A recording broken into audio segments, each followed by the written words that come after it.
I'm not a pessimist. I've always had a great deal of faith in people, that we wouldn't succumb to frenzy or rage or greed, that we figure out a solution without destroying the things that we love.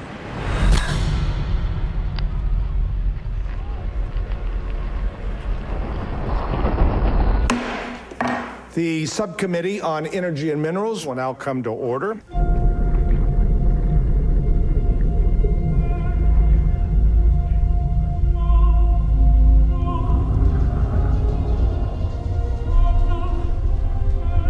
There are numerous deep shale gas basins in the United States which contain trillions of cubic feet of natural gas. In fact, North America's natural gas supply is so plentiful it has been described recently by some experts as a virtual ocean of natural gas. We believe the potential from these 4 major shale basins is enormous, and it is a game changer not only for America's natural gas industry, but also potentially for our nation, our economy, and our environment. I'm here today representing the 30 member states of the Interstate Oil and Gas Compact Commission, who produce 99% of our domestic oil and gas. Studies and surveys by GWPC, EPA, and IOGCC over the last 11 years have found no real credible threat to underground drinking water from hydraulic fracturing. Recently, however, there has been concern raised about the methods to tap these valuable resources.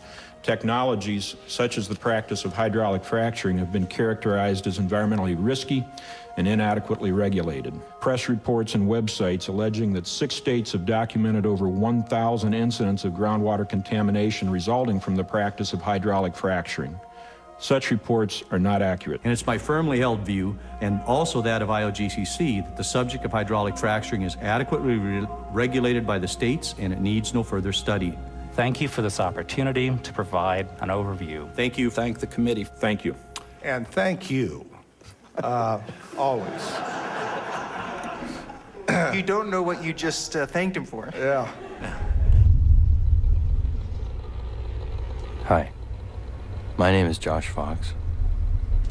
Maybe I'll start at the beginning. This is Dick Cheney. No. Maybe I'll start at a different beginning. This is my house. It's in the middle of the woods, tucked away on a dirt road in a place called Milanville, Pennsylvania. The house was built in 1972 when I was born. My parents and their hippie friends built it, and my family and my brothers and sisters and I grew pretty much the same way I did, little by little. There's a stream that runs down the property, connects to the Delaware River. I've been learning more and more about how water is all connected. In 1972, the year I was born, Pete Seeger and a bunch of banjo-playing freaks in the Upper Hudson Valley reminded New York City that if they polluted the Upper Hudson, especially the watershed areas, that New York City's drinking water would be ruined. This land was made for you and me. In 1972, Richard Nixon signed the Clean Water Act into law. It was an era of environmental progress. The Cold War was on, but there was the concept of leisure time and leisure suits. Computers and technology were supposed to bring about the 4-day work week, and everyone was going to have plenty of time romping around the fields and swimming in the rivers. In New York City, they were building this, but 100 miles upriver in Milanville, Pennsylvania, on the banks of the Delaware, we were building this. My first word was hammer. But it's 2009. One day I got a letter in the mail. It was from a natural gas company. The letter told me that my land was on top of a formation called the Marcellus Shale, which stretched across Pennsylvania, New York, Ohio, and West Virginia, and that the Marcellus Shale was the Saudi Arabia of natural gas. I could lease my land to this company, and I would receive a signing bonus of $4,750 an acre. Having 19.5 acres, that was nearly $100,000, right there in my hand. Could it be that easy? You've probably seen ads on television hailing natural gas as the clean-burning transition fuel. American shale basins contain an ocean of natural gas. What I want is to use our resources in America. It's cheaper and it's ours. It's ours. What would it mean if the United States and the rest of the world adopted natural gas as the fuel of the future? We've cracked the code for natural gas supply. And what I didn't know was that the 2005 energy bill pushed through Congress by Dick Cheney exempts the oil and natural gas industries from the Safe Drinking Water Act. They were also exempt from the Clean Air Act, the Clean Water Act, the Superfund Law, and about a dozen other environmental and democratic regulations. And when the 2005 energy bill cleared away all the restrictions, companies like Encana, Williams, Cabot Oil and Gas, and Chesapeake began to use the new Halliburton technology, and they began the largest and most extensive domestic gas drilling campaign in history, now occupying 34 states. The method of gas drilling they use is called hydraulic fracturing, or fracking. It blasts a mix of water and chemicals 8,000 feet into the ground. The fracking itself is like a mini earthquake. The intense pressure breaks apart the rock and frees up the gas. In order to frack, you need some fracking fluid, a mix of over 596 chemicals. From the unpronounceable, to the unknown, to the too well-known. The brew is full of corrosion inhibitors, gelants, drilling additives, biocides, shale control inhibitors, liquid breaker aids, viscosifiers, liquid gel concentrates. On the side of that frac fluid truck, it should say, just add water. Each time they drill a well, they need between 1 and 7 million gallons of water. Each time they go back and frac an existing well, they need an additional 1 to 7 million gallons of water. They can frac a well up to 18 times in its life.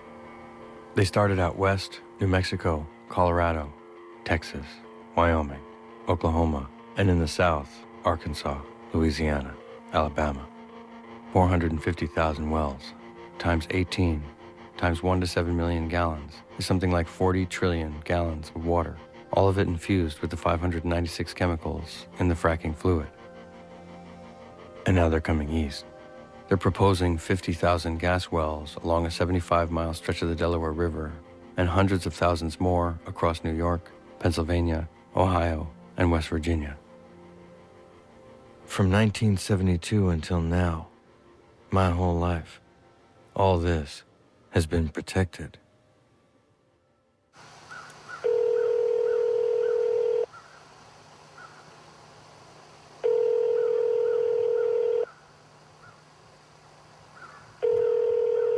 You may dial at any time. Yes, may I take a message? Okay, sure. This is Josh Fox. I'm looking to see if we could interview someone on the subject of natural gas extraction, hydraulic fracturing. The best thing to do would be to send an email with your request. Halliburton Corporate Affairs. Did I just talk to you? Hi, this is Halliburton. How can I help you? Record your message at the tone. I'd love to find somebody to interview at Halliburton. So if you'd please call me back, I'd really appreciate it.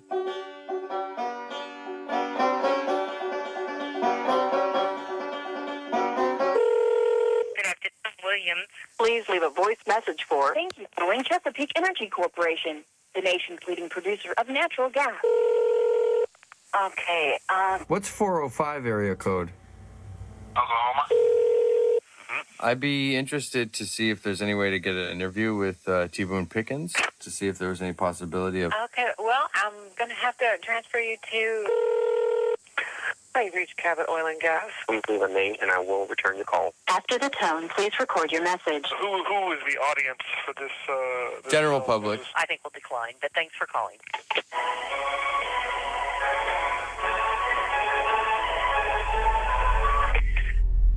Now, I'm not sure how many of you have direct experience with streams. When I was growing up, we could run up and down the stream for miles, for hours and hours on end. I mean, the moment the stream takes a bend, you can walk 10 paces and look back and it looks like a different place. This is a place I know. It's a place that runs through my mind. And it's always there. It feels to me like it's the source of all life. And it is. You need water for life.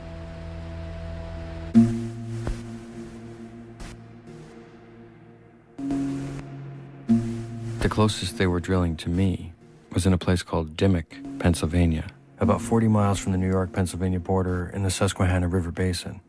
A company called Cabot Oil and Gas from out of Houston had drilled over 40 wells in just under a few months.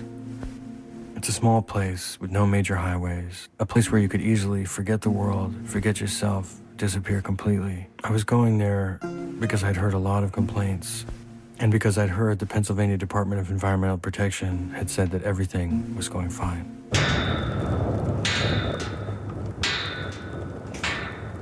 The story of Dimmick starts with a frantic series of distress calls from Pat Farnelli. If Dimmick had a town square, she'd be standing in the middle shouting for help. Everywhere there's a gap in the trees, there's a well. There's like 10. Sometimes it bubbles and hisses when it comes out. So I highly recommend that you do. Want to drink it? I won't drink it. When Cabot and them came in to get the water and they were telling me it was okay to drink, I said, well, here, go ahead and drink it. And they wouldn't drink it. There were days when 4 kids were out of school sick. Everybody was sick, including me. We were all, our stomachs were really, really acting up, couldn't handle eating anything for over a month, right? And then Jean, next door, talked to me at church and said, did you notice anything funny about your water? Our well's gone bad. The Mays, they have bad water, and they've got a newborn in the house. My next trip was just up the road to Ron and Jean Carter's. They had a gas well in their front yard. Shortly after the well was drilled, their water started bubbling and fizzing. It turned out to be natural gas. I told them that I wasn't happy, that our water was good before they started drilling, and when they got done, it was bad. We said, asked if we could prove that it was because of them. And my wife asked the guy if he could prove that it wasn't. He wouldn't talk to her anymore. We lived here 40 years, and the water never had a problem with the water. And they drilled. After they drilled, the water was bad. My next trip was just up the street. Norma Fiorentino's water well exploded on New Year's Day. You're kidding. This is my daughter-in-law calling. She's saying there's a special on at noon. DEP says Cabot Oil and Gas has polluted more than a dozen water wells drilling for natural gas. That's my front yard. In Susquehanna County. I've lived next to these people for 30 or 40 years, and we're good friends, all of us, and we just have the same problem. DEP, Cabot guys were out here, and I was talking to them about it, and I says, you guys, you guys said this water's safe for my mother to drink. I said, I'll be right back. I'm going to go get you a glass of water. And they all put their head down. DEP and everybody put their head down and said they wouldn't drink it. Mason, where's your helmet? Next up on my tour of Dimmick was Debbie May. No helmet, no bike, understand? Anthony, you should have a helmet on too. Go find one. And in the beginning of November, our water turned color. It had started tasting funny, like a metallic-y, and then it turned brown, and then it looked like mud. Cabot sent Quantum Labs out to test it, and the guy looked at it and said, don't drink it, don't shower in it, don't do your laundry, don't do dishes, don't do anything in it. And they so this is your water well down under there? Mm-hmm. And they put that pipe thing on it. And they're venting gas off through this? Yeah. The other thing that was bothering Debbie May, well, was something that was happening with her animals. Sorry, they don't come outside. Their hair was falling out. See how she's gone wrong. And one of her cats was projectile vomiting. We have 3 cats that it's happening to. And then when you said this to the DEP, what did they tell you? They told me I clean with too much Lysol. And I told one of Cabot's attorneys about it, and he told me that it comes from telephone poles. So has the cat been out playing with the telephone poles? The cat doesn't go outside ever. So his hair's falling out? Yeah. And he's losing weight. Since basically the same period of time? Hi. Our water was perfectly fine. And like right after we started drilling, like propane and stuff like that all went in it. But at one point we could actually like light it on fire. Put the thing in, shake it up in the jug, and put a match around and just light it up. What's gonna happen to my kids how many years from now? You know, and then, oh, well, it wasn't their fault. You know, they didn't do it. They didn't pollute the water. From the cases of Pat, Ron, and Jean, Norma, and Debbie, it was clear that something had gone terribly wrong in Dimmick. But there was something else. I kept hearing reports of a family that could supposedly light their water on fire, a family who wasn't speaking to the press. I wondered why, and I wondered if I could talk my way in. They didn't want their faces to be on camera, So I ended up taking pictures of their feet. They did show me their water samples, however. They told me, listen, I know you want to see us light our water on fire, but we can't do it right now. Basically, we've capped our water well. We no longer use it, and we're afraid to turn it on. If we turn it on, it's possible that it could explode or catch our house on fire. So even though it's a pretty spectacular thing, we can't do it for you. I could feel myself getting sucked in deeper and deeper and deeper. And then I got a phone call.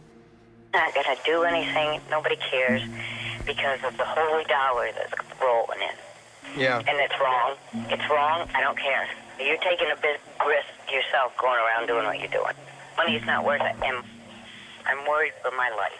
And I'm gonna be honest with you. So. I went across the road to see if I could interview the people who called me. Or maybe just to say hi. I didn't get to say hi. But a man came to the door. He spoke to me hastily, and he was nervous. He handed me a jar. I said, what's this? He said, it's bad stuff. I said, what do you mean bad stuff? He said, that's about as bad stuff as you can get. Take some. Find out what's in it. Apparently, they were buying this act of me being a documentary filmmaker. I guess because you have a camera in your hand, you know what you're doing. So somebody thrusts a jar of contaminated something into your hand, and they say, hey, take this, figure it out. I had an inkling of what this stuff was. I'd heard reports of oil and gas wastewater, known as produced water, the water that comes back up out of the ground that's contaminated with the fracking fluids being dumped illegally onto fields and into streams. And I'd heard of workers who had chemical burns on their hands and faces. And here I was, being handed a jar of a mysterious, yellowish, brownish liquid. I needed more information, so I called the number again. I mean, all the things that you said about that, the jar that you gave me, just got me kind of curious. And you know, without naming any names, I don't know anything about anything, but was that was being dumped out in some place that it wasn't supposed to be, like a stream or a field or something? Yes. All right, and that's why it's important to find out what's in there? Yeah. All right, and if I were to be able to analyze that, would you think that'd be a good thing? Yes. I was starting to compile a list of things that happened in Dimmock. Water trouble, health problems, hazardous explosive conditions inside the house, destruction of land, lack of confidence in state regulatory commissions, a feeling of having been deceived, a feeling of powerlessness, dead or sick animals, the difficulty of obtaining good information about gas drilling, and the idea that there's a cover-up taking place. In other words, a total loss of normal life. Who knows if they're right? I don't. It's all speculation. But these citizens certainly felt as if they'd been wronged and that there was no one for them to complain to. On my way to drop off the jar at a water testing lab, I said goodbye to my $100,000. Even more worrisome to me was the knowledge that everyone all around me had been getting these leases in the mail, and a lot of them had leased already. One thing was resoundingly clear. If the industry's projections were correct, then this would be the end of the Catskills and the Delaware River Basin as we knew it. And it would mean a massive upheaval and redefinition of all of New York State and Pennsylvania. But there was no drilling in my area yet on either the New York or the Pennsylvania side of the Delaware. New York State had commissioned its Department of Environmental Conservation to do an environmental impact study, and the Delaware River Basin Commission, which controlled my area of Pennsylvania, had not decided whether or not it wanted to allow gas drilling in sensitive watershed areas. It stirred up something else in me, the need to find out what was going on. Was Dimmock an exception or the rule? And how was I going to find out? Was I actually going to become a kind of natural gas drilling detective? Okay, I guess.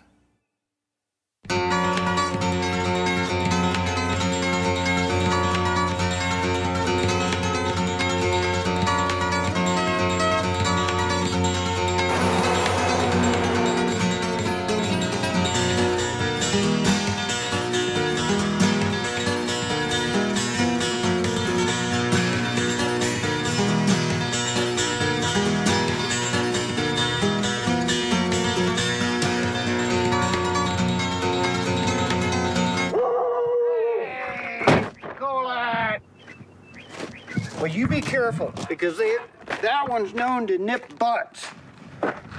And it pinches pretty good. Keep the camera over my butt now. Yeah.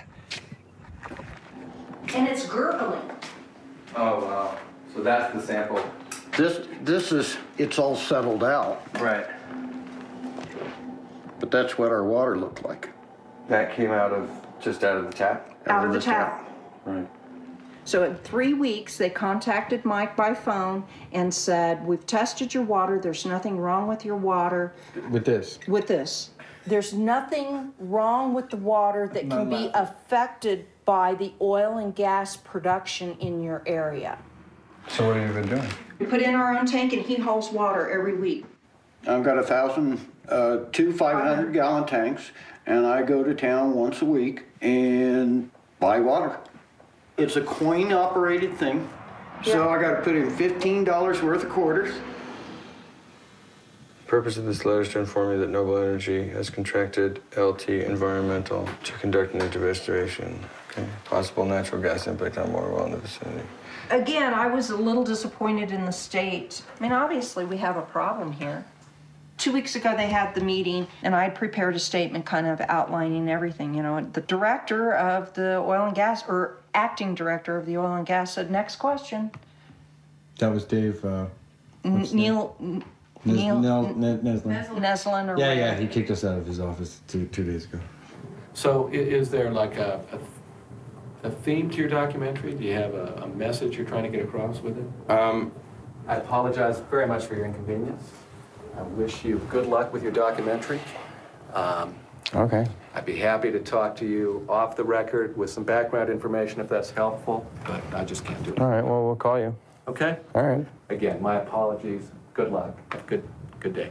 All right, thanks. Yep.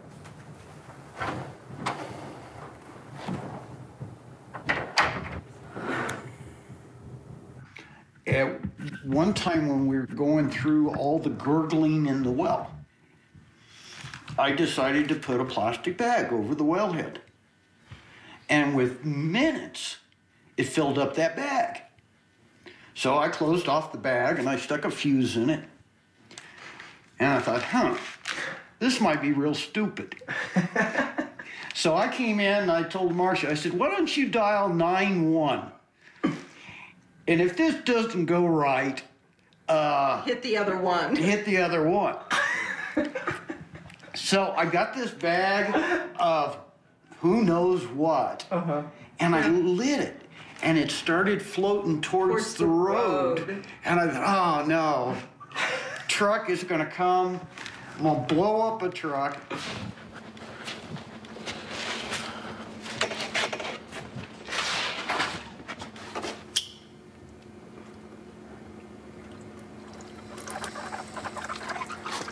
Oh yeah, I saw it go up for a second. Yeah. We'll just give it a second here.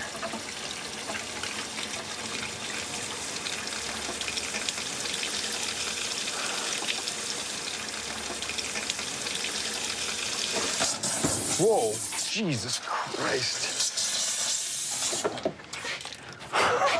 That's the best I've done.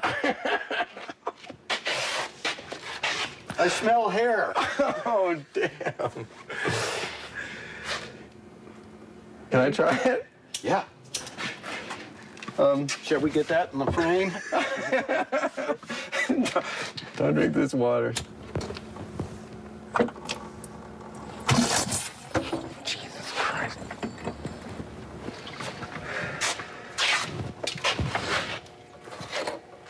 That one was kind of spooky. That even surprised me. And I've been liking that water quite a bit. It's really upsetting, actually. Yeah.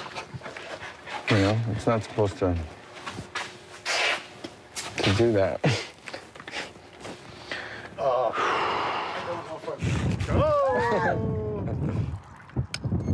That doesn't look very delicious.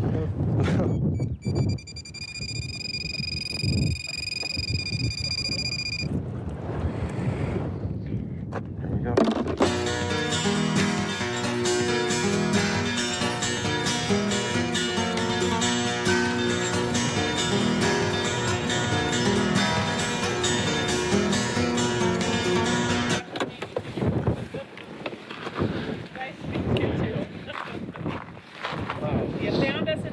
found you. Right on.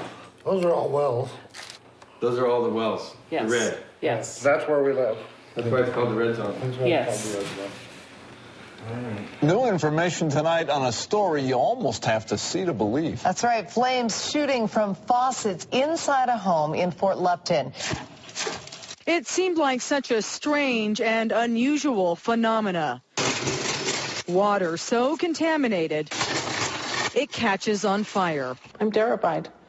There are no other words for it. I am absolutely terrified. Amy Ellsworth was so scared she had her well water tested and found out the groundwater is contaminated with natural gas.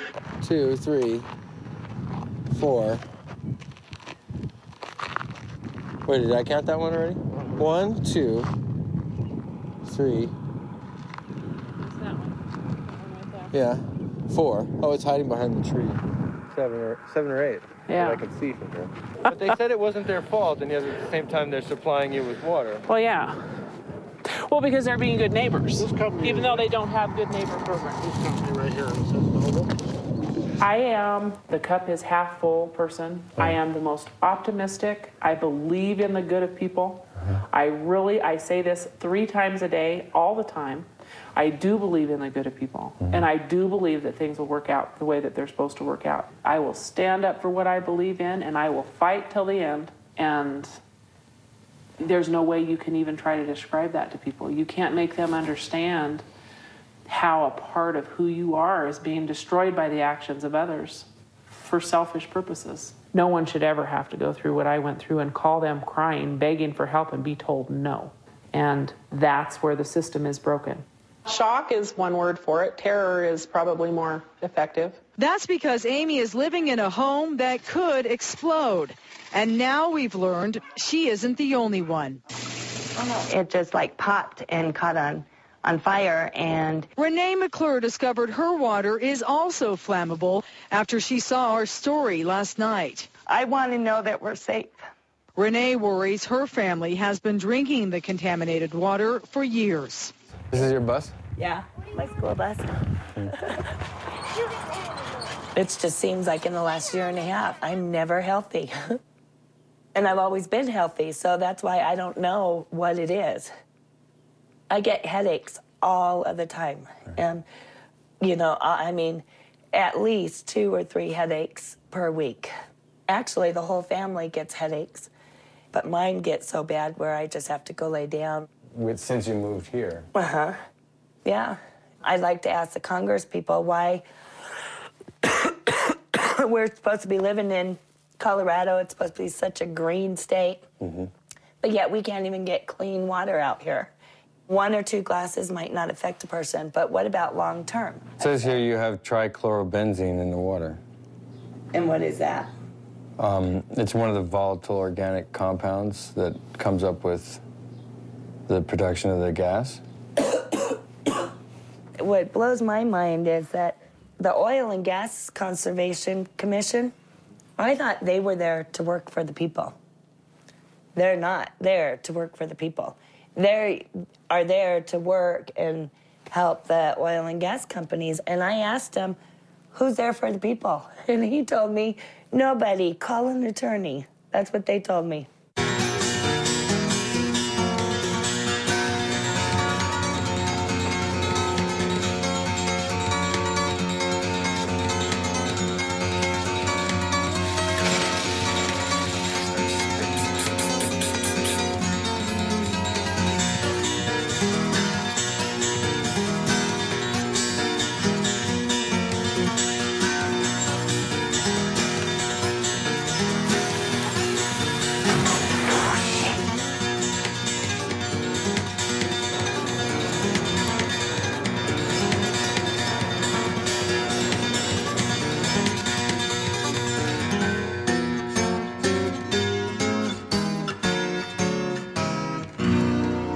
Oil and Gas Commission is aware of the situation and will probably be doing some additional testing in the area as soon as possible. Well, the bottom line is, whose responsibility is it to take care of this problem? They're really going to have to look a little deeper into this because it does seem to be more widespread than we thought. Absolutely. Yeah. Very scary. Okay. All right, Heidi, thanks.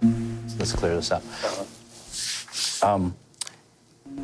I'm not here under the authority of EPA speaking on behalf of views that agency represents. I will put Weston Wilson not speaking on behalf of the EPA, although he works for the EPA.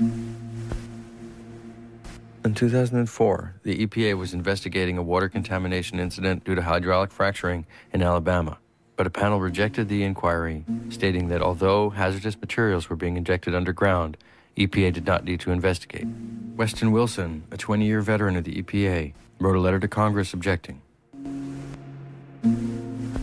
He also noted that on the peer review panel that authored the report, 5 of 7 members appeared to have conflicts of interest and would benefit from the EPA's decision not to conduct a further investigation. They came out with a patently ridiculous conclusion. They had showed it was toxic and then said it wasn't a risk. It made no sense, and only in an Orwellian world would you accept that. From 1995 until 2000, when he became vice president, Dick Cheney was the CEO of Halliburton. One of the first things he did when he became vice president was to form what was known as the Energy Task Force. They met up to 40 times with industry leaders. They only met once with members from environmental groups. The Energy Task Force and a $100 million lobbying effort on behalf of the industry were significant in the passage of what's called the Halliburton loophole to the Safe Drinking Water Act, which authorizes oil and gas drillers exclusively to inject known hazardous materials unchecked directly into or adjacent to underground drinking water supplies. It passed as a part of the Bush administration's Energy Policy Act of 2005. So all science at that point stopped? All science, all data, everything stopped.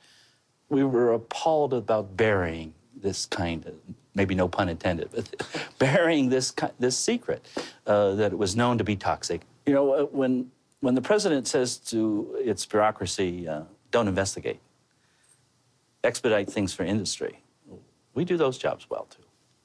One could characterize this entire industry as having 100 years of history of purchasing those they contaminate. So they purchase the land, and often with an agreement of secrecy of somebody that's alleging they've been contaminated by oil and gas production. So the industry itself has that type of practice. You're saying it's the industry itself should be proving it and not the people. This is America. We shouldn't be assuming that corporations can keep a secret, especially when they're practicing in our backyard. So the onus should be on the industry to prove to the government that their practice is benign and not that assumption. What you could be picking up from these citizens is what we should be investigating, but we're not. We're still asleep at the wheel.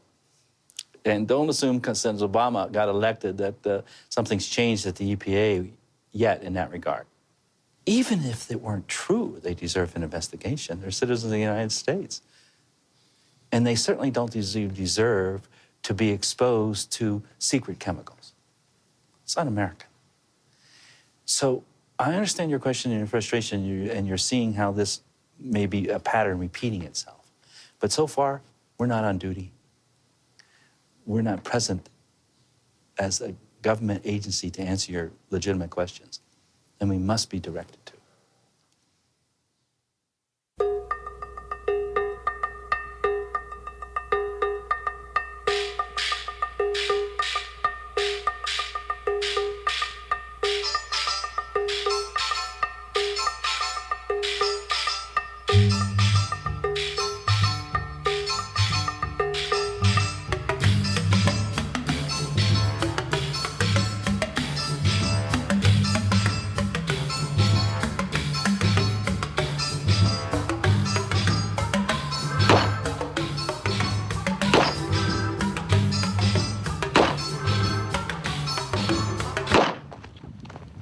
Glycol ethers. It says extreme danger.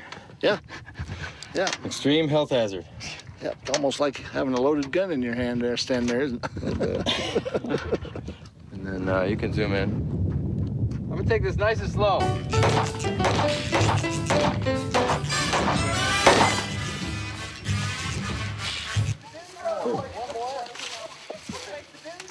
Cheese. Cheese. Jeff and Rhonda Locker, they've been living here for at least 30 years. But at some point in the late 90s, there was a gas company re-stimulating a well out behind their house. Rhonda was out doing the wash, and the wash went black. They knew they had a small problem with the water. and there isn't a laundromat for miles.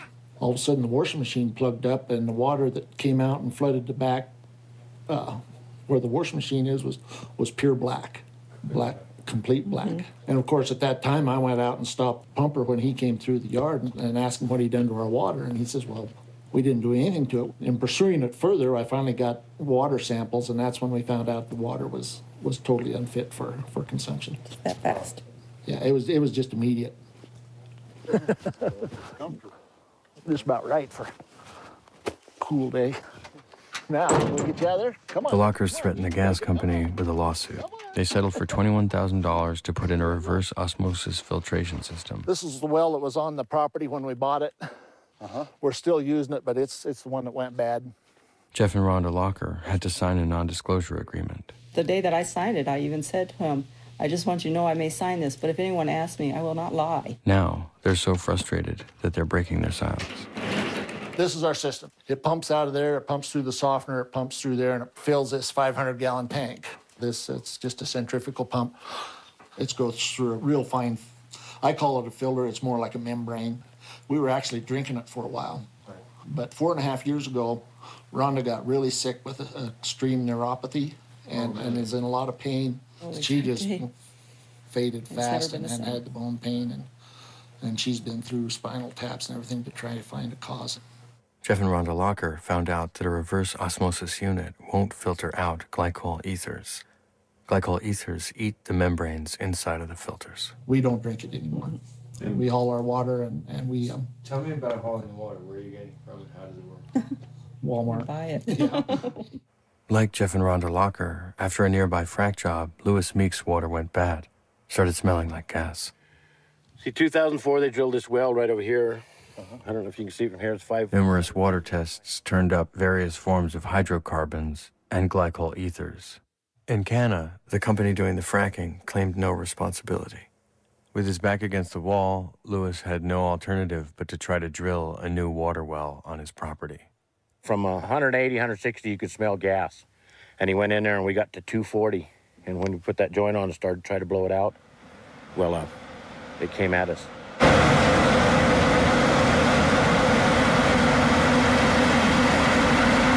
Natural gas exploded out of Lewis Meeks' water well for over 3 days. The Department of Homeland Security reported that over 3 million cubic feet of natural gas escaped into the atmosphere. Lewis had to get an injunction from a judge to get in Canada to cement the well to stop the flow and to provide him with a replacement water source. The big green building next to Lewis's house contains 2 cisterns that Encana fills up twice a week. I can show you the water. So these are 2 big water tanks that they're filling up for you. Why are they bringing it? Tell me.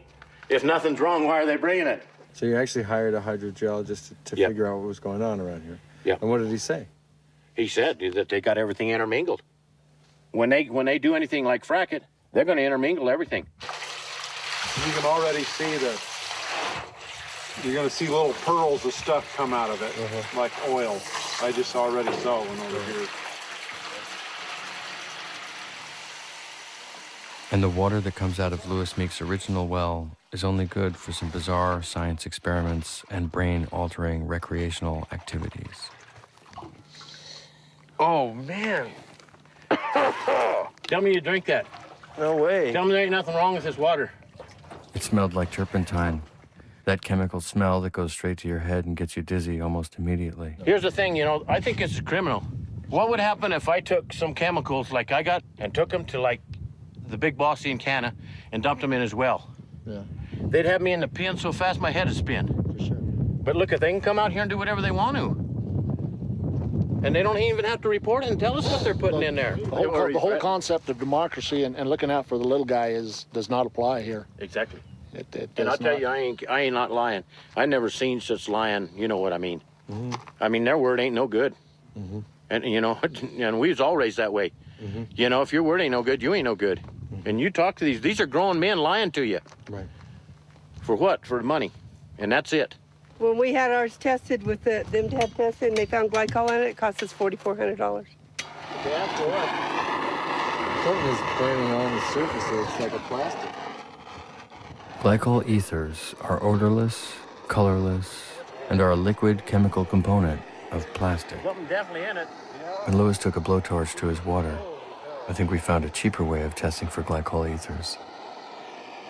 Either that, or a secret Wyoming recipe for homemade plastic. Here, wait. Okay.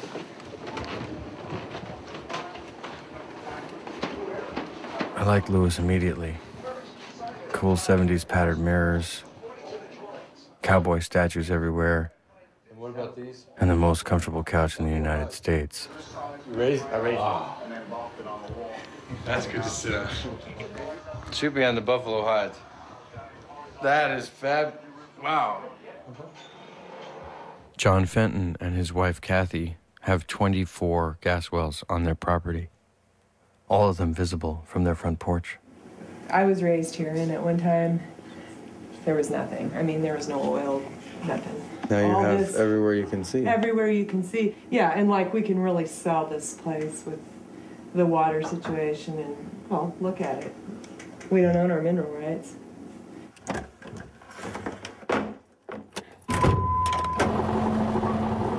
Now see this black cow right here at that little calf?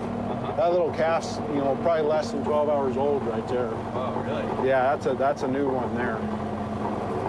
We've only got a certain, you know, amount of water wells to work with, and God, I don't know how they even drink it, to be honest with you. It's the damnedest smelling stuff, and comes out different colors all the time, but you got to use it sometimes. I think we should strive to be the cleanest and the most environmentally conscious that we can. A lot of times it's right out in the middle of the field. You know, that's where we make our money.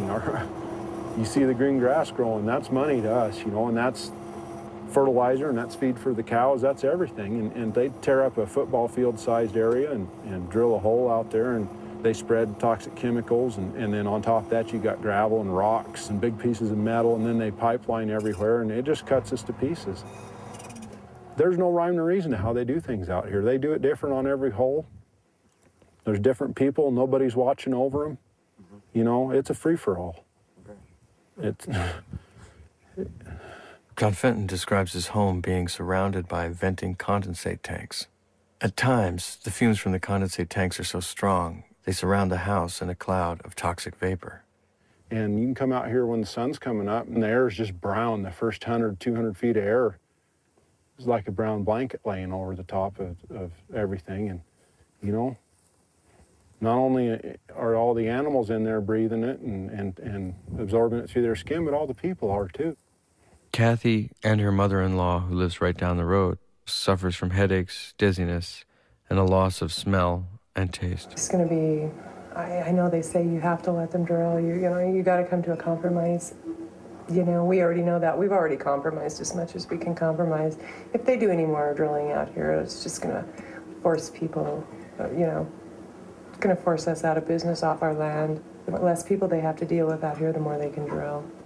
But they can drill whether we like it or not. It doesn't seem to matter that we're affected. Humans are being affected. If I'd known what it was going to be like, I don't know that I'd brought my family here. I hate to say that because,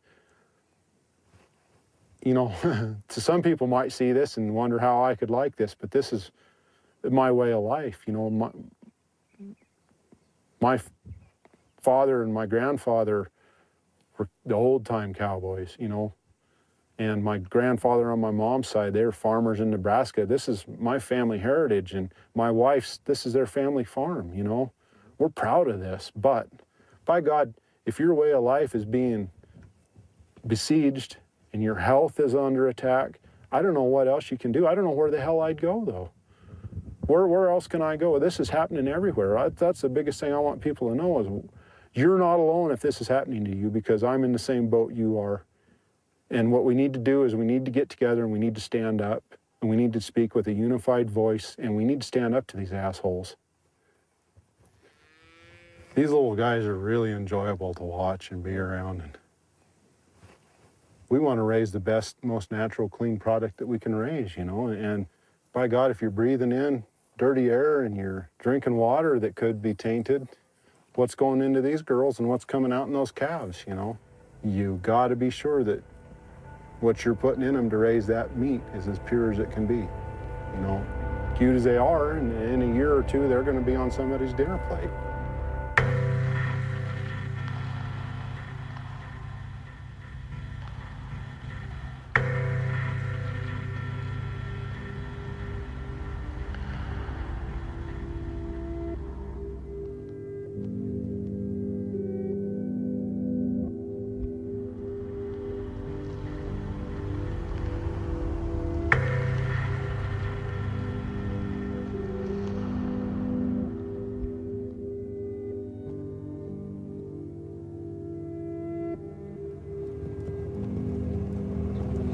Actually, this next well we're coming up on here was probably one of the worst ones for Kathy and I. It was a neat little secluded spot. You could go have a picnic, you know, if we wanted to come back and just talk, and where nobody knew where we were at. It was right here, and it was all these cool looking kind of rock formations out here, and it was just gone.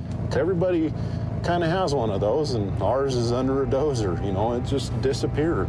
It took them one day, and it was gone. You couldn't recognize it anymore.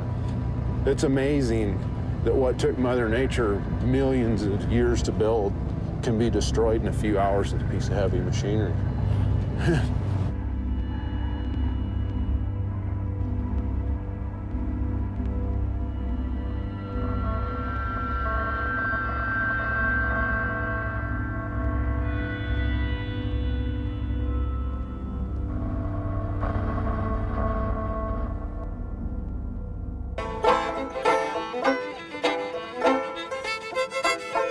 I was lucky that between John Fenton's house and where I was going was Wind River Canyon, one of the most beautiful places in the United States, almost enough to keep my mind off of where I was going next.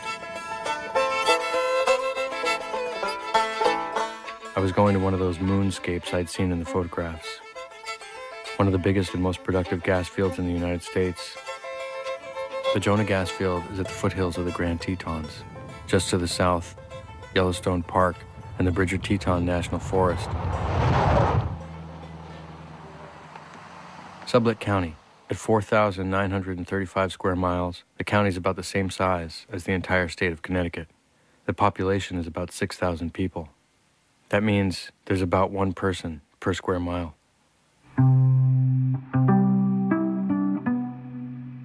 Much of Sublette County is BLM land, Bureau of Land Management land. Our public trust, your land and mine. You can camp anywhere on BLM land because it belongs to you, the public. The BLM's stated mission is to sustain the health, diversity, and productivity of the public lands for the use and enjoyment of present and future generations. The Energy Task Force, headed by Vice President Dick Cheney, asked the BLM in 2001 to find ways to open new federal lands to oil and gas leasing, and in what some call the greatest transfer of public lands to private hands in history, Dick Cheney persuaded the BLM to lease millions of acres to gas companies for exploration and drilling.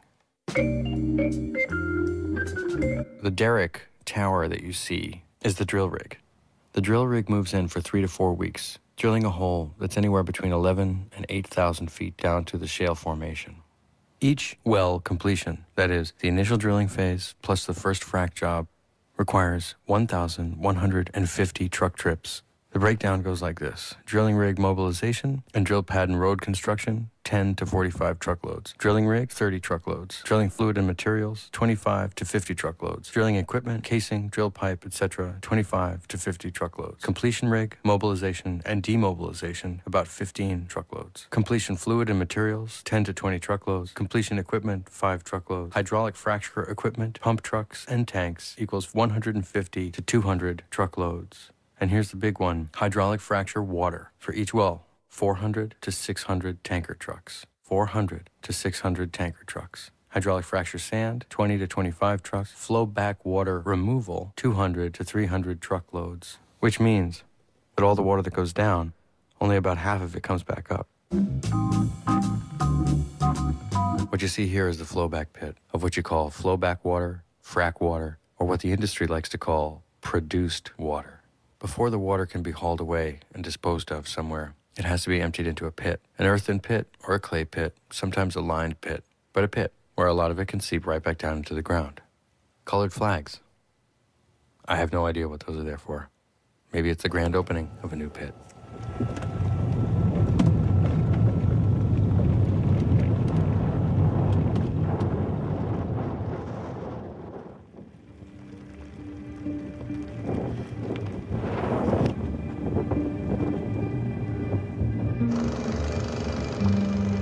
I mentioned the problem of water removal. 200 to 300 trucks per well. That's a lot of water to clean. To get around this problem, the industry employs evaporation sprayers. In the flowback pits, the water is sprayed into the air in the sunlight so that it evaporates faster. Now, of course, you're probably saying to yourself, that's insane. That water contains all the fracking chemicals, which are toxic, and all the volatile organics, which are also toxic. They create ozone, hazardous air pollutants, and they fall down in the form of chemical or acid rain on the grasslands. Each well site is equipped with a mini refinery and storage unit. What you see here is what's called a separator. When the gas comes up out of the ground, it comes up wet. The separator heats it up to 212 and boils off the water. The BTEX chemicals, the volatile organics, benzene, toluene, xylene, and a host of others, are all evaporated right there on the site.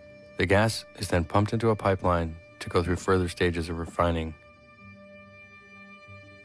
The big tanks you see next to all the gas wells are condensate tanks. The condensate is stored in the tank until a trucker can come and haul it off. The condensate can be anywhere from produced water, which is unusable, to a low-grade jet fuel. It's just sitting there, like a big explosive battery, steaming off volatile organics directly into the atmosphere 24 hours a day.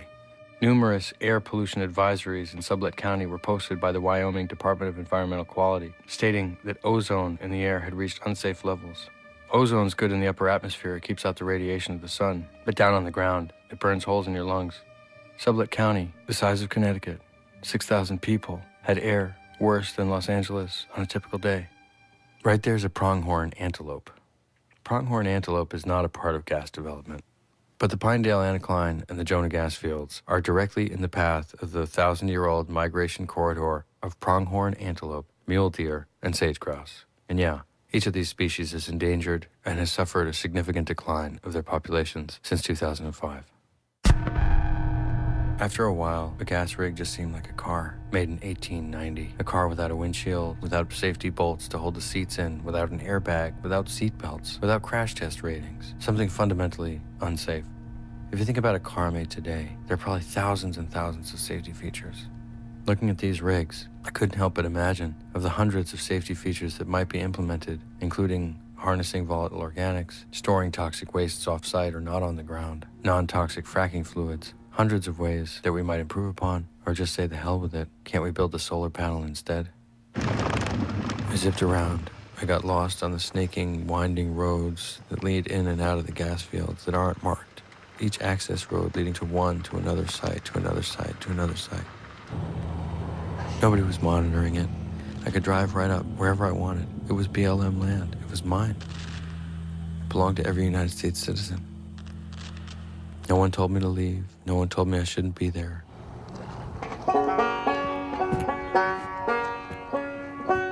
And apparently, there were no restrictions on banjo playing either.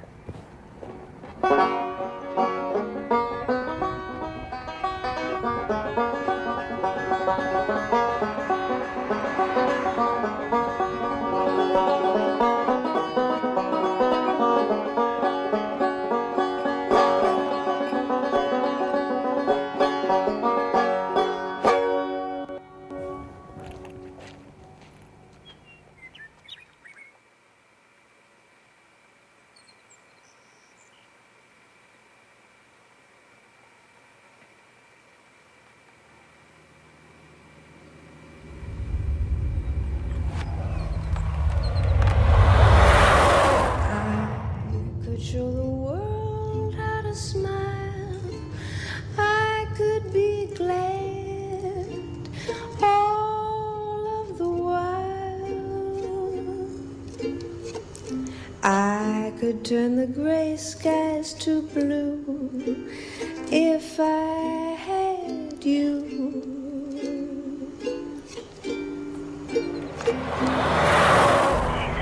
Being hit in the temples with 2 2x4s, dragged herself into her truck, and managed to get out, became violently ill, was violently ill all night. These people's healths are ruined.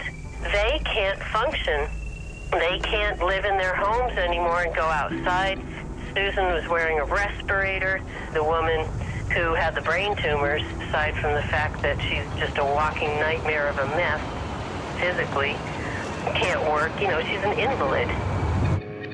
I have tried to bring attention to these stories. Anytime media comes to town, they drop everything, they clear their schedules in hopes that what happened to them won't keep happening to other people. They know that their chance is over.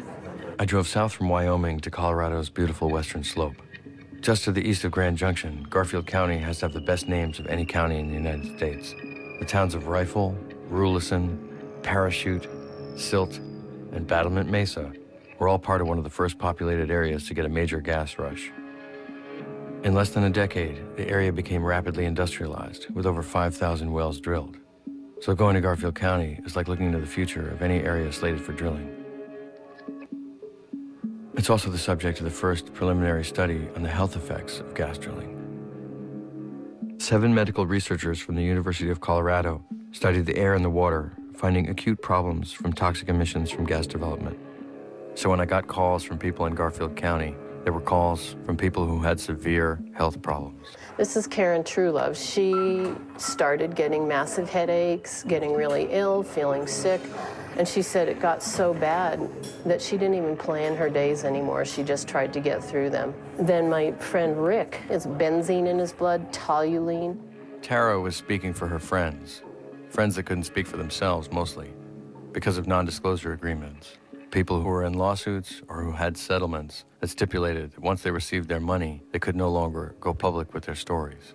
Tara had one friend who hadn't signed a non-disclosure agreement. My great friend Dee Hoffmeister. We had just celebrated our 50th wedding anniversary. We came back, and as we drove in the yard, there was this huge, the rig and semis, and the smell was so intense. The benzene and was so intense that we ran for our deck. The deck was enveloped, and it had this big gray cloud. It was like it was being held in on the deck with this cloud. So we were in the house, I'd say mostly at the most 15 minutes when I got up and passed out. And you get pains all over your body. You don't know why you're getting the pains, and then they come and go, and they'll show up in another part of your body. I got to the point where I was walking with a 4-pronged steel cane because I couldn't walk on my own.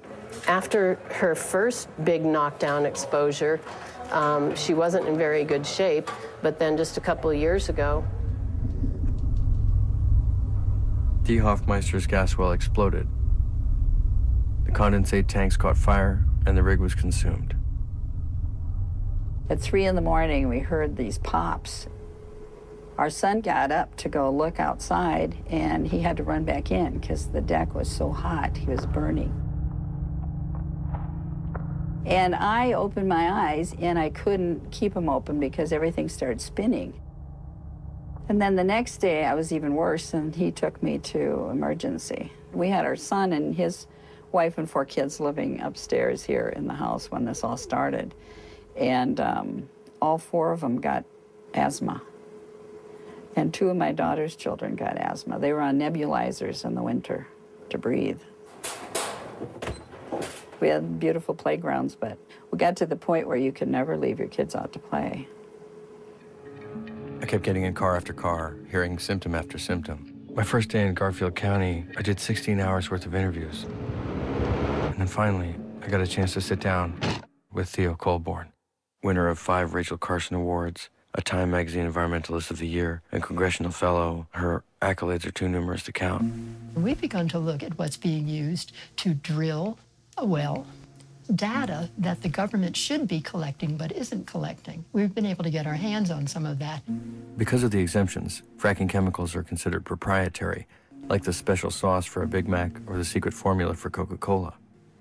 The only reason we know anything about the fracking chemicals is because of the work of Theo Colborn. By chasing down trucks, combing through material safety data sheets, and collecting samples, Theo has identified 596 different chemicals in 900 chemical products. Every environmental law we wrote to protect public health is ignored.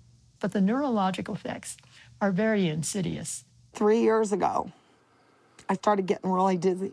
At first, you may just have headaches. Then the next thing, you might have ringing in your ears. I thought I had an inner ear infection. I went to my doctor, and she's kind of, your ears are clean. Or you may be a little disoriented, or you may feel a little dizzy. So they sent me down for a CAT scan. But eventually, you may feel what is called peripheral neuropathy. And when you get to this stage, you have irreversible brain damage. For the last 4 years, I have these lesions in my brain. Don't know where they came from. You may begin to get swelling. I hurt everywhere in my body. My legs, my feet, everywhere. Your extremities, especially the arms and the legs. I couldn't move. I couldn't reach my face to eat. And never know where the pain is going to be. The pain can be excruciating. Think about the workers or the people whose yards or backyards or within 1,000 feet of their home have a well pad. They can't get away from the tanks, and the fumes are all the time. They're inhaling these chemicals 24/7 around the clock. What's They're that just, smell? I don't know. I can't smell anything. And you lost your sense of smell, and so did he? That is one of the side effects of hydrogen sulfide exposure. I don't smell the cat box. That's a good thing. Yeah, for 2 years now, I haven't smelled flowers. Taste, I can't taste hardly nothing. I can taste salty and I can taste sweet. Salty, I can taste it. Sweet, I can taste it. But I don't get any of the subtleties or aromas of food. It's like all texture for me now. Yeah, it's not good. I go out and I talk to the bosses, you know, the men who are overlooking what's going on, and even their supervisors, the public relation people that talk to us from the industry. They are so surprised. They look at me as if I'm crazy when I ask them, well, where are they mixing in the chemicals now? Oh, we're not using any chemicals. Well, if we are, they're safe. Even the bosses don't know what they're telling those men to handle. And once the public hears the story, and they'll say, well, why aren't we out there monitoring? We can't monitor until we know what they're using. There's no way to monitor. You can't. Leaving my interview with Theo, driving around, it was clear that there'd been no planning at all. All the gas drilling infrastructure was spread out like a teenager's bedroom.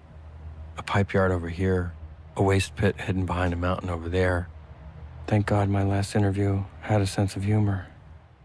So the other night I had this dream that I was in this high school, or this middle school maybe. I was in this restroom, and there was feces everywhere. I was appalled. Somebody, by God, is responsible for this. It's the principal. So I was trying to gather up this crap, and I was handling it. I was trying to put it in bags. And I thought, okay, well, I'm gonna present it to the principal. I'm gonna put it in a bag. I'm gonna put it in a really pretty bag. And then I'm gonna put ribbons on it because I really wanna get his attention.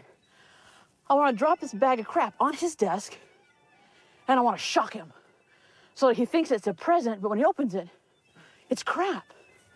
And it'll get his attention and I'll take responsibility. I mean, God, how symbolic is this dream? So you know what? Finally it dawns on me. Crap is crap, no matter what kind of package you put it in. That was my lesson. That was my message. It ain't pretty anymore. There ain't no way you can make it pretty, Josh. Stop trying to make it pretty. Just do it. Just show it for what it is. 115 million cubic feet of gas was estimated and acknowledged to have blown out into West Divide Creek. It's on up beyond that, and it's on down also. It goes all the way down, probably a quarter of a mile, half a mile. Because it's really bubbling out here, just like Steve said. It's like a Pepsi bottle. You ready? Mm-hmm. Oh, yeah, it burns. Yeah, I'd say. Keep your face out. That's Divide Creek. That is where the seep occurred in 2008 in the summer. There was dead crawdads, there was dead rabbits, dead birds, which I still have the bodies. You have the bodies? I have the bodies in the freezer. House? Yeah, in the freezer? Because even DOW hasn't been able in almost a year to figure out who to send them to. And this is all in Canada? Yeah. You feel like you don't want to sit down or get in the water? Yeah, because you don't know. You don't know. My dad, he was down here all the time in the summertime and drinking out of the creek because the creek was good creek water. Sure. The year of the seep, It was discovered in April. He'd been drinking out of the creek for a month. He was dead 2 years later of pancreatic cancer. There are no weeds in the funnel. We've taken the weeds out. We're just going to do the gas same way. Cover the seep. Now, the whole seep's not covered. It's still bubbling all around it. All right, you ready? Now, that's still burning yellow. Now, this is 12 inches high, and the flame's going up probably another 12 inches, so you got 2 feet there. Were they fined for Divide Creek seep? Yeah, biggest fine in Colorado history. $371,000. I don't think it bankrupted the company.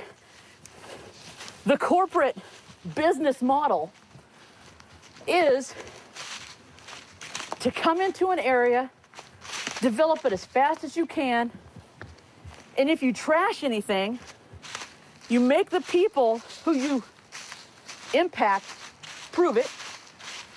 You make them argue it in a court of law, and the last person standing gets bought off and you move on.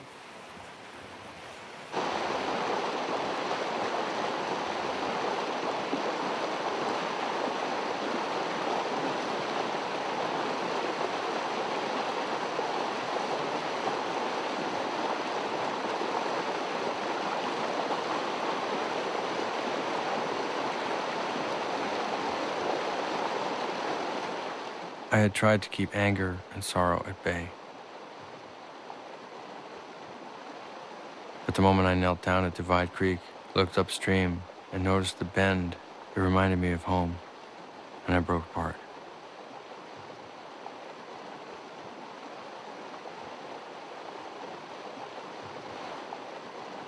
She said she has the dead birds and the frogs that were in the creek in her freezer. I want to see them. Let's go get the rest of the story.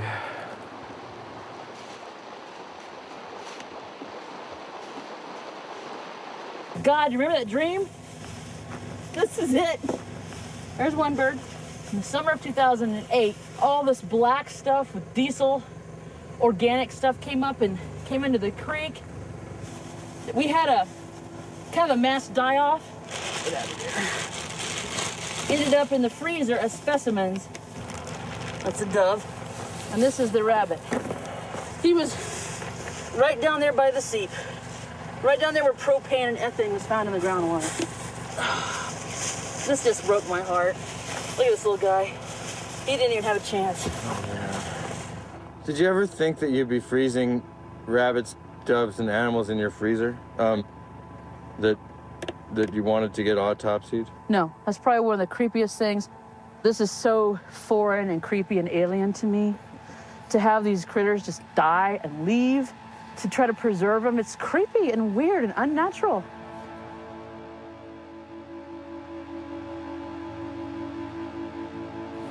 And then put them in that bag. All right, in this Walmart bag. Yeah, in that Walmart. You can't get this at Walmart. Just that you know of. If you really wanted that you know of. All right, thanks. I'll see you later. Take care. Right. Think positive. You too.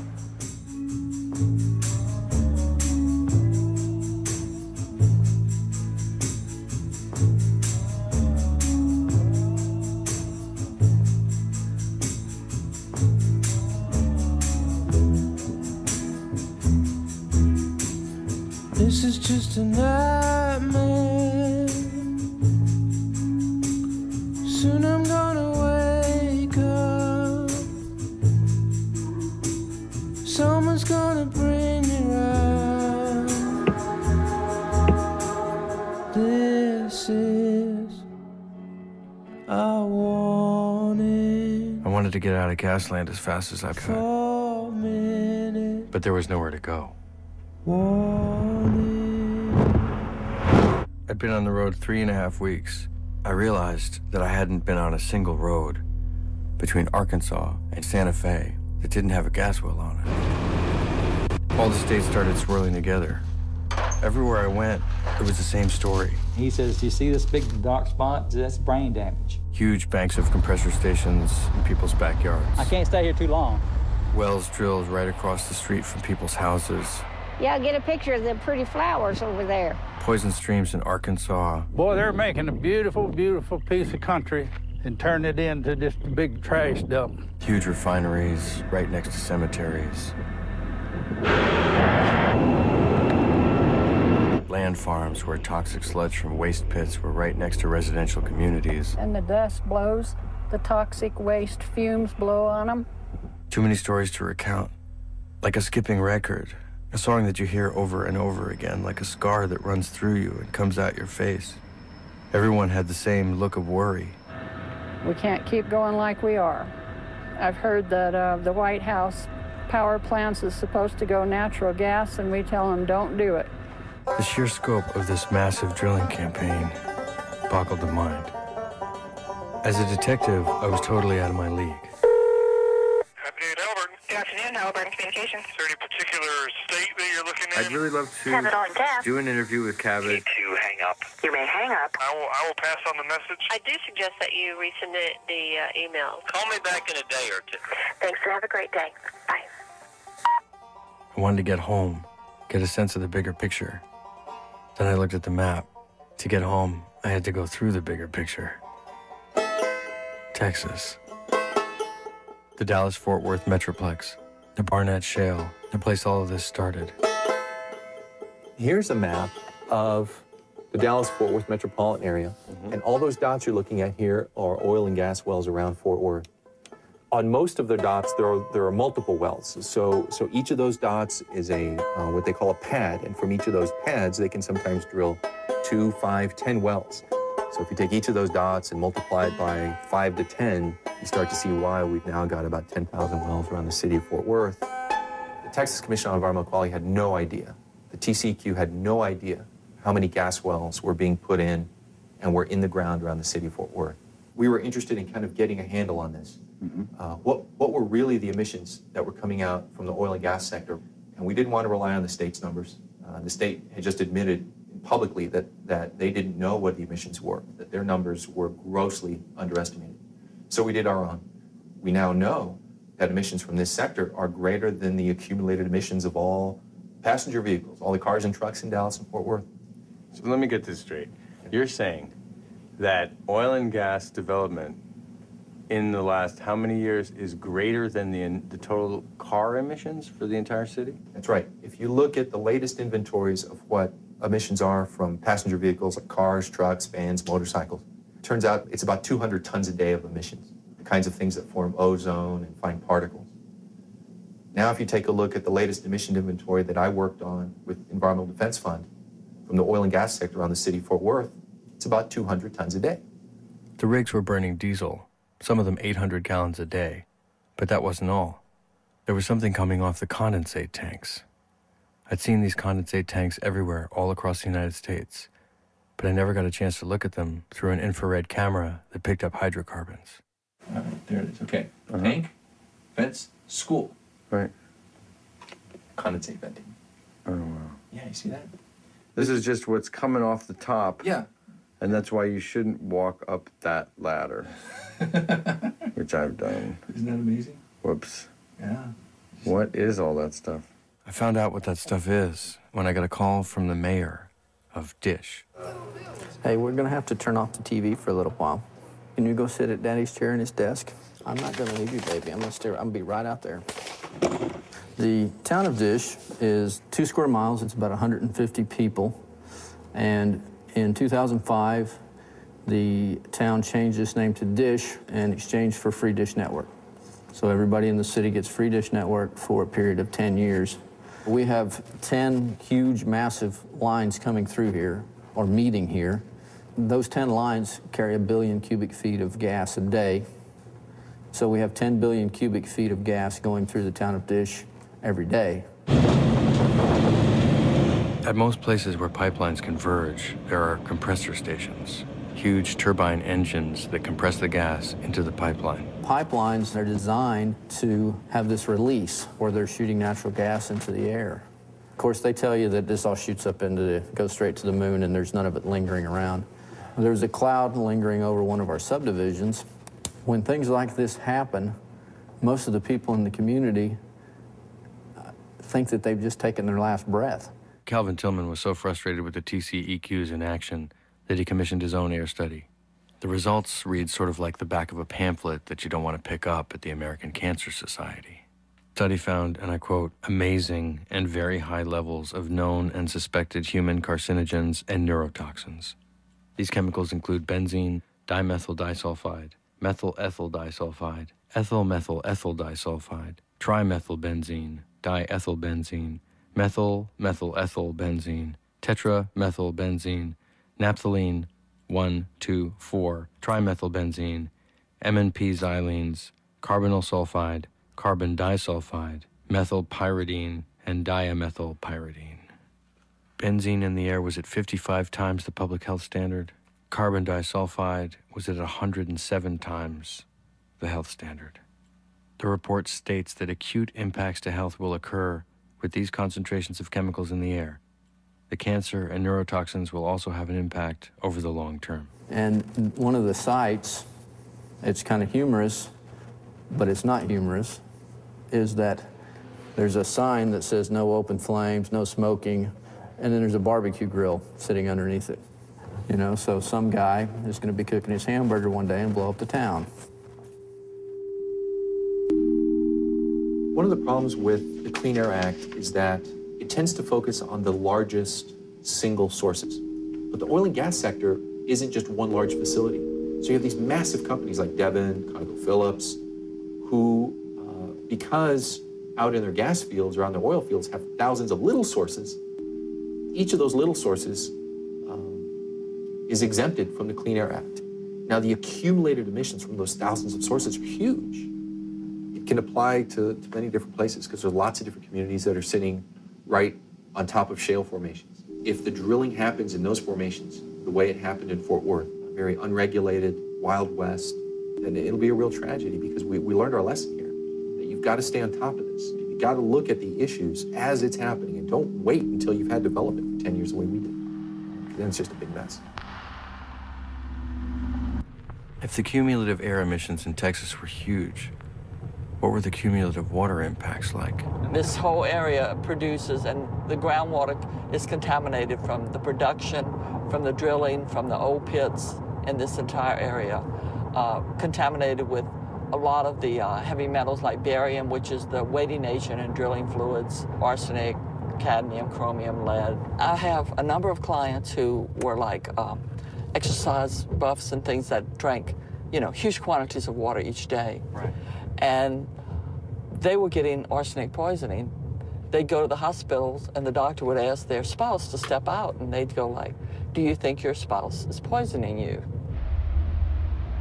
And this part of Louisiana and the Gulf of Mexico, just to the south, has been receiving oil and gas waste for 60 years. 1/3 of all the natural gas in America passes through the Henry Hub. This is where we take all the byproducts, all the wastewater, throw it out to sea, hope it doesn't come back. During the hurricanes of Rita and Katrina, it did come back. It was the sediment that had accumulated in the water bodies for decades, where people had been dumping and dumping and dumping. The storm surge just scooped it up and layered it up. Here, the sediment sludge was all over the place, everywhere, just coated the land. The organics that are here on site are the benzene, toluene, xylene, ethylbenzene, a lot of formaldehyde, a lot of the semi-volatiles that are very long-lasting, like the polynuclear aromatic hydrocarbons. And then you have all the heavy metals that are associated with the drilling fluids, barium, arsenic, lead, cadmium, chromium, mercury. And all of those chemicals are there in the tanks, in the flood walls, in the heater treaters, in the storage tanks. But there's no protection from the storm surge. Everything that you see below an elevation of 6 feet, all that contamination, all those products got washed into the environment. And this happened all over where the storms hit? All along the coast, in Louisiana, Mississippi, Alabama, Texas. How many sites is that? How many sites? Yeah. Hundreds of thousands of sites. I tried to wrap my head around what Wilma was saying. The slow accumulation of 50 years of drilling that had created a permanent contamination situation in southern Louisiana that could probably never be fully cleaned. And the thought of the entire coastline from Mississippi over to Texas being contaminated with oil and gas waste made me think about what the effects could be of this drilling on all the rivers that I'd visited. I'd seen a map that showed you actually what the river systems in the United States really looked like.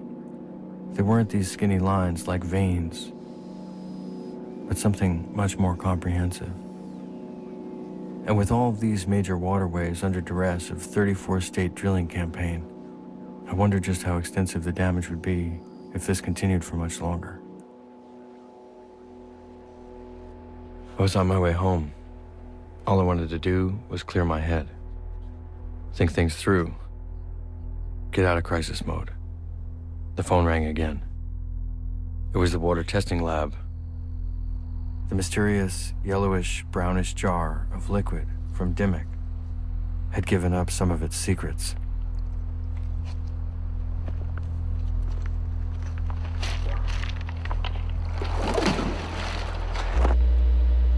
Barium and strontium are drilling muds. They're lubricants for the drill bit. Iron and chloride and conductivity were extremely high. With pure distilled water, you have a conductivity of 0. This was off the charts. But the scariest and most difficult part of the test to get my head around were two things I'd never heard of: total Kjeldahl nitrogen and MBAS, or methylene blue active substance. MBAS are reactive agents that turn blue when it comes into contact with detergents or surfactants. Now, detergents don't sound so bad. You wash your laundry with them, but you don't want to drink a detergent. And you certainly don't want to drink a surfactant. Everything that enters one of your cells enters through a surface. Do it again, Pops. A surfactant will allow oil or other substances to pass through surfaces by dissolving them. So if a surfactant gets into a stream near fish, it'll dissolve the fish's gills.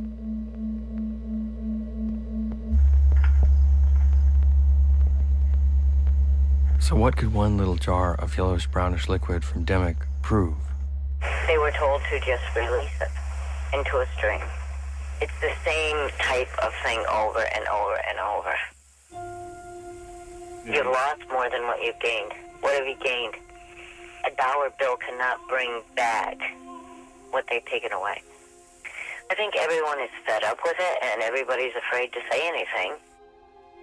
I asked my anonymous friend if she'd also talked to the DEP. They said there was no proof, and that they needed proof in order to do something. Well, when the DEP basically refused to help, how did you feel about that? Like I was talking to a tree. Oh, my tie, is that okay? Yeah, there is a clear opportunity here in Pennsylvania for major new gas production. I have one quote here from you that says that you're trying to do this in a way that doesn't damage the environment. But you also said recently that water contamination is inevitable. Well, yeah, I mean... are those contradictory, or...? Here, I'll give you the direct, straight answer. There's no such thing as a perfect source of energy. It's absolutely the case that natural gas production is not perfect. And the issue of actual contamination by drilling chemicals at Dimmock has been examined at 39 homes. We've looked, done independent testing, and there's been no contamination of the drinking water by those chemicals found. Well, actually, I have in here, samples that are from all over the country. This one is from Wyoming, Colorado, and then one here from Dimmock. Now, this is tap water. In other words, drinking water. And I'm wondering if you're interested in drinking some of this. No, and absolutely, I'm not interested in people in Dimmock, and we've stopped it. What I'm doing in Dimmock is absolutely to deal with the problem that you're addressing. It's the very last thing in the world we want anybody to do is to drink it. There's only 4 households that water is being replaced by. Those are the households where the problem exists. If there were 10 households, we would require it for 10. If there were 15 households, we would require it for 15. If there's an individual who's had their water contaminated by gas migrating that's not getting their water replaced, I want to know about it. Every single person who has had that occur to us has their water replaced. The bottom line is what matters. We're not going to allow folks who have had their water contaminated as a result of drilling to sit there and have to drink that kind of water. You know, one of the things about being on that side of the camera and this side of the camera, you guys get to, at some level, wash your hands of everything. The folks on this side of the camera have to make some real decisions in the real world. And until somebody comes up with, I guess, the hydrogen economy, I don't have perfect answers to all these things. And I have to make trade-offs. And those trade-offs recognize that you're often taking 2 steps forward and perhaps 1 step back. And that's a lot of the decision-making that goes on right now. I actually view it in the opposite way, as not a person behind the camera, as a person who lives in Pennsylvania, as a person whose water is in jeopardy. Do you really believe that it's adequate to replace water with cisterns? Could you replace a stream? Well, replace a stream? Which one do you live on? Calkins Creek, which is a tributary to the Delaware. Okay. Well, you see a problem there. I want to know about it. And this is a serious point. That's where this whole project starts. Right. That's exactly right. We have a good staff here, and they're out there on the sites.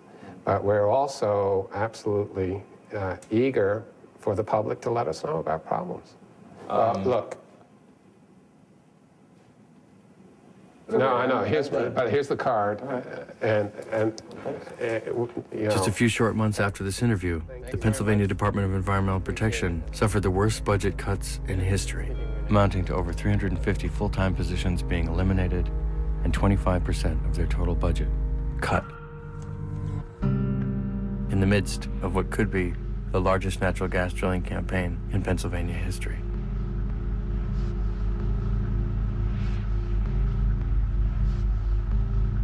How much water could you replace?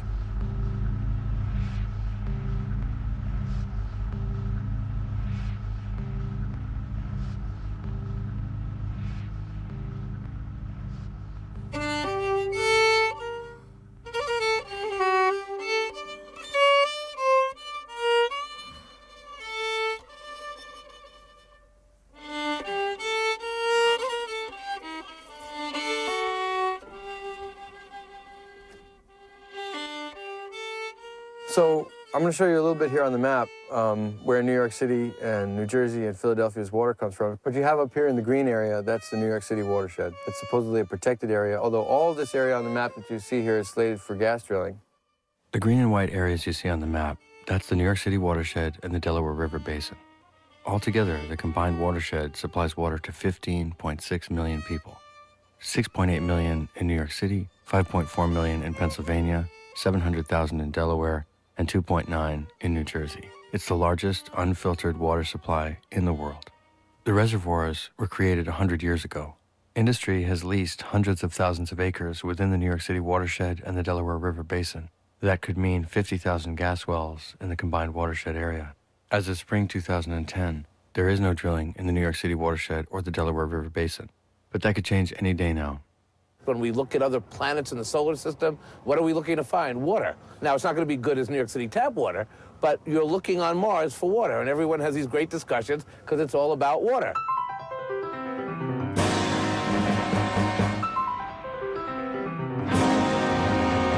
I've been, with this committee for the last 18 years. I was the environmental policy advisor for the city council for many, many years. I'm a trained geologist, and I didn't come all this way and grow all this much older and get this much fatter, just to see everything go away. The whole notion that like adults could sit around a table and try to figure out how we can do this kind of activity inside an unfiltered water supply and make it all work is How many times do you go into a restaurant and they say, do you want bottled water or tap water? I don't think I've had dinner with somebody in the last 20 years who said, oh, I like the bottled water. People go to a restaurant because they get to have the tap water. It's beyond ludicrous. People look forward to it. It's part of their dining experience. I'm trying to, keep myself composed, but speaking as a geologist, as an environmental scientist, as a policymaker. This is insanity. And that makes this the #1 environmental crisis that we face in the city. Although thousands showed up at public comment sessions, the state's Department of Environmental Conservation was unresponsive. There were hours and hours of hearings at City Hall. New York City must rely on the New York State DEC, but there's a real question of whether the agency is up to the job. DEC has not proposed a single new regulation. I look at as our watershed system as our holy grail. But no one from the state's Department of Environmental Conservation came to the city's hearings. I want to direct staff to put a call into DEC Region 2 and to say that all these people are still in the room, and we want someone from DEC in the room. There were even press conferences with no press. It would be nice to have reporters today. We don't have them. Maybe this story is not sexy enough. Maybe it's not important enough. Maybe the drinking water supply for 9 million people, it doesn't quite get people's attention. Where's the press? They're right in there? They're in the press room, probably. In the press room. You know how to do a press conference with no press.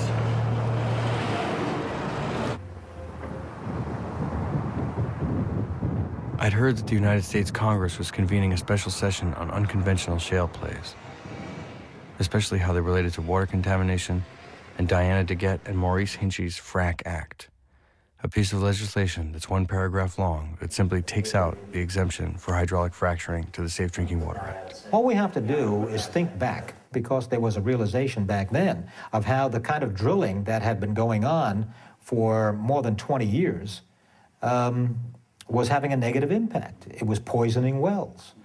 It was making people's lives very, very difficult and dangerous. As the situation with energy changed, the drilling for natural gas was pressing to be able to do it in the least expensive way so that they could have the highest profits, rather than being honest and open about the kinds of things that they were doing. You know, you have to have more information, more details, more understanding.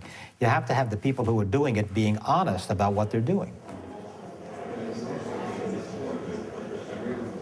Somehow, from my back porch across the nation, I was going to wind up in the halls of Congress and finally have a chance for industry and lobbyists to express themselves in this film. The Subcommittee on Energy and Minerals will now come to order. In recent months, the states have become aware of press reports and websites alleging that 6 states have documented over 1,000 incidents of groundwater contamination resulting from the practice of hydraulic fracturing. Such reports are not accurate. Studies and surveys by GWPC, EPA, and IOGCC over the last 11 years have found no real credible threat to underground drinking water from hydraulic fracturing. Now, why is hydrofracking raising such concerns? The materials used for hydrofracking don't biodegrade. Once they're in the environment, they're in the environment to stay. If just 2% of these hundreds of thousands of wells go south in some way or another, that's thousands upon thousands of incidents, and I invite questions about that. What Mr. Appleton is doing is searching for a problem that does not exist, because looking at all these other examples in all these states, there has not been a problem with hydraulic fracturing. And I'm proud that I'm supported by the oil and gas industry because they employ a lot of people in my state, and I'm going to stick up for them. And I'm tired of people trying to shut down an industry when they're not educated on the facts. And if you weren't able to do this hydraulic fracturing, how much more would we be dependent on foreign oil and terrorism? I'm not aware of any documented cases where hydraulic fracturing has fouled. Your time's expired. So, Congresswoman DeGette. Thank you very much, Mr. Chairman. Out west, we've had a lot of experiences with different kinds of mining techniques that have caused human health risks and severe environmental damage. Now, Mr. John, you say that hydraulic fracturing absolutely does not pose a threat to drinking water. So if that's true, why would you object to the disclosure of the chemicals used in the fracking process under the Safe Drinking Water Act? As I mentioned earlier, the information packets that we provide to the... Why would you object? If it's perfectly safe, why would you object to disclosure of the chemicals that are used? What I was saying was that we have disclosed today and prior to the hearing Which chemicals are used? Yes, ma'am. In each process? They're listed in a fact sheet that's been provided by So in that Chesapeake. case, you would have no objection to my bill. We've supplied that information So as would part you of have our- an objection to my bill then, since you've already supplied that information? I'm not personally familiar with your bill, ma'am. That makes chemicals used in hydraulic fracturing subject to the reporting requirements of the Safe Drinking Water Act. As stated earlier, we believe that the current regulatory Yes or no? framework. We believe the current regulatory framework. So yes, you would object to my bill because you don't think we would need to report it under the Safe Drinking Water Act, even though you say the chemicals are safe. Correct? Correct. Okay. How about you, Mr. Kell? Are you saying that hydraulic fracturing fluids cannot possibly be to blame for water contamination seen in cases across the country? Allegations that were presented through certain media outlets relative to 6 specific states. We did not survey all states that have oil and gas activity, and therefore would not make the statement that no one has ever identified. Thank you very much, Mr. Chairman. All right, Mr. Hinchy. Mr. John, I just want to follow up on some of the things that were just being talked about. And I know that your company is engaged in a lot of hydraulic fracturing. What chemicals are used in the process? If you would indulge me to pull it from the sheet and to be sure that I read it correctly, I wouldn't want to offer something from memory that was incorrect. Please speak a little closer to that mic. We want everybody to hear you. Thank you, sir. We've listed. Do you want me to go through all of them, sir? I'll start with hydrochloric or muriatic acid as a chemical that would help dissolve some of the muds in the wellbore. We would use an antibacterial agent such as glutaraldehyde. We would have a need for a breaker that would take away some of the viscosity from our fluid that we would use an ammonium persulfate. We would need a corrosion inhibitor to allow the casing strings and the pipes that we use to be preserved. What's the corrosion inhibitor? Testing my site here, it's dimethyl formaldehyde. The cross-linker that we would use would be a borate salt. Then use also a friction reducer, petroleum distillate, an iron control agent in some applications, is citric acid, potassium chloride. We would also use an oxygen scavenger. I wanted to ask Mr. Appleton if you're aware of any of the independent empirical research that has been conducted that in any way suggests that fracking does not pose a risk to water supply. Anytime you put chemicals like are used in fracking into the environment, it's a risk to water supply if they're not properly regulated. Well, this subcommittee is now adjourned. So here's where we're going to end. The FRAC Act is making its way through Congress, and industry is lobbying hard against it. Neither New York State nor Pennsylvania have moved to protect the watersheds. I don't know what's going to happen around here. I don't know if all this is going to be destroyed. I don't know what's going to happen around the rest of the United States. Whether all the friends that I made on this trip are going to get some relief. I guess in large part that's up to you. One thing I've found deep inside is a love for this whole country. There are pieces of my backyard at Divide Creek in Colorado, in Pavilion, Wyoming, in the streets of Fort Worth, in the cemeteries and schoolyards of New Mexico. My backyard wasn't my backyard anymore. It belonged to everybody else, too. And with major shale plays being discovered in Europe and in North Africa, and with hydraulic fracturing being hailed there as a possible solution to Europe's energy problems, I don't think this story is going away anytime soon.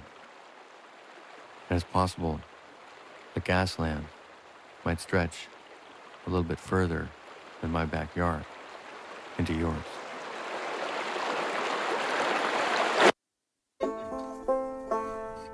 Ready? Yeah. All right.